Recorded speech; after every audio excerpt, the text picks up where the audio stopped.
welcome. How is everybody today? You feeling good? Excellent, excellent, excellent.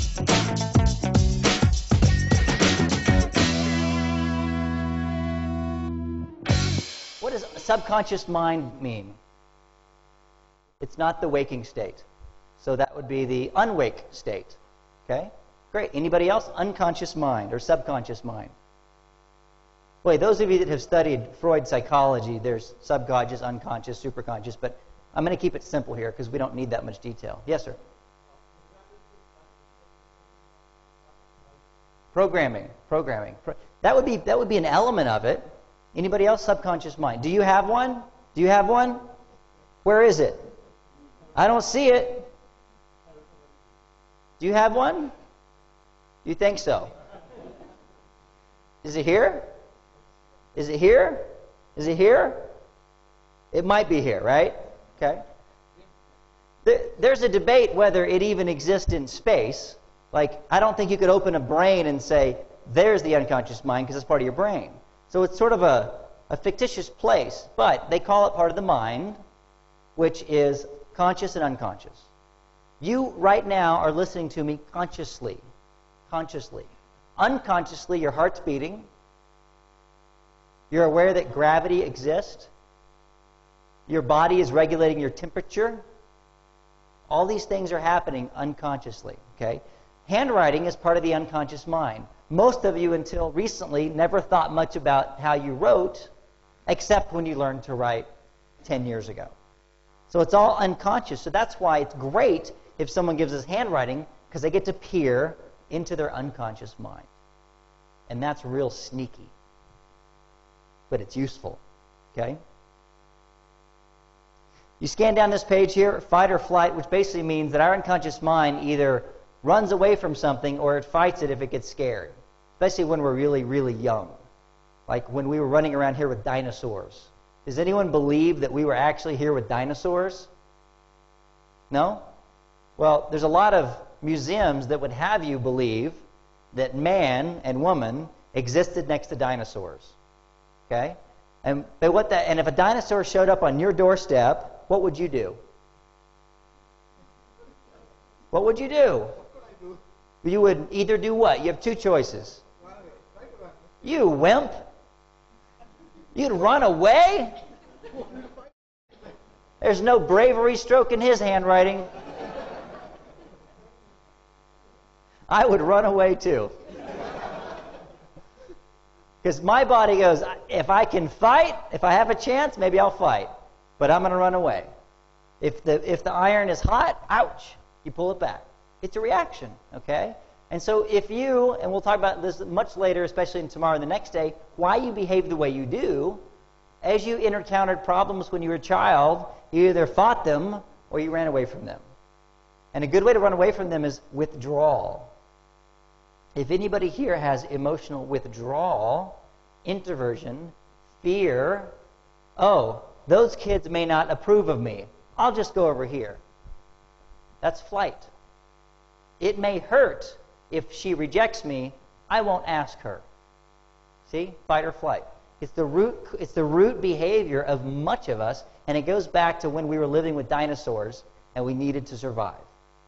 If you don't believe we lived with dinosaurs, no problem. But we did. Graphotherapy. What is that? What is graphotherapy? Grapho means what? Grapho means handwriting. Grapho. What does therapy mean? Treatment. Treatment on your handwriting.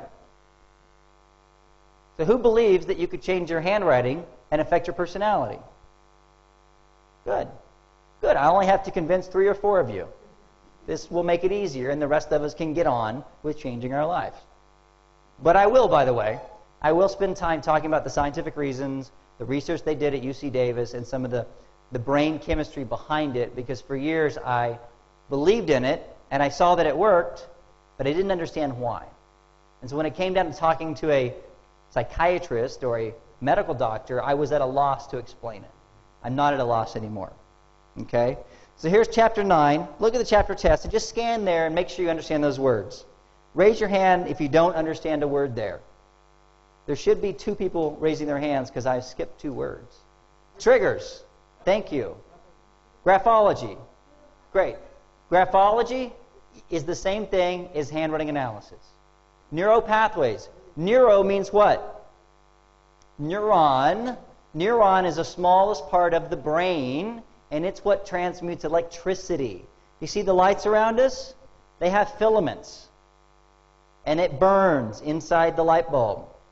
Your brain has neurons, and they go on and they go off, on and off. Electricity goes from neuron to neuron, and the path of that electricity is the neuro pathway.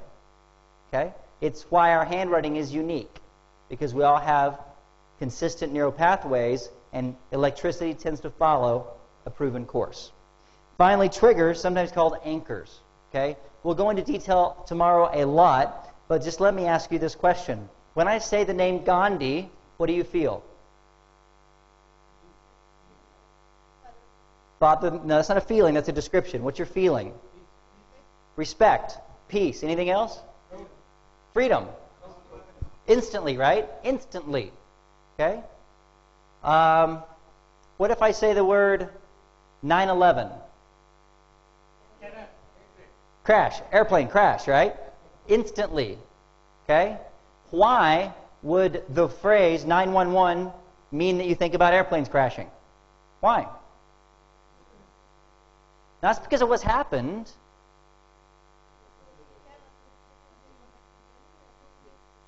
What's happened? You've seen the video over and over and over of the planes crashing over and over and over, and you had an emotion attached to that.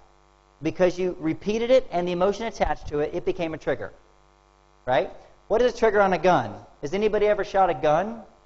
You have? Are guns legal in India? Can you own a gun in your house? Okay? So you pull the what? And what does it do? No, it doesn't fire the bullet. The trigger releases a pin, which then releases a spring, which then hits the back of the bullet, which then makes an explosion. The explosion pushes the bullet out in front of the gun. Did you know it did all that? He thought the trigger shot the gun. 911, feeling. Gandhi, feeling. It's instantaneous, just like a trigger. You have those right now in every area of your life, from the color of the tie I'm wearing to the whiteness of my skin, blonde hair, white skin, dark skin. You all have neuro associations. And we call them triggers. Some of them are significant in your life. For example, if you have someone like snore or someone whistle a certain way, maybe somebody smells a certain way and it bothers you, triggers. Okay? So we'll talk about how those, because some could be bothering you in life, some may not be a problem at all. Okay?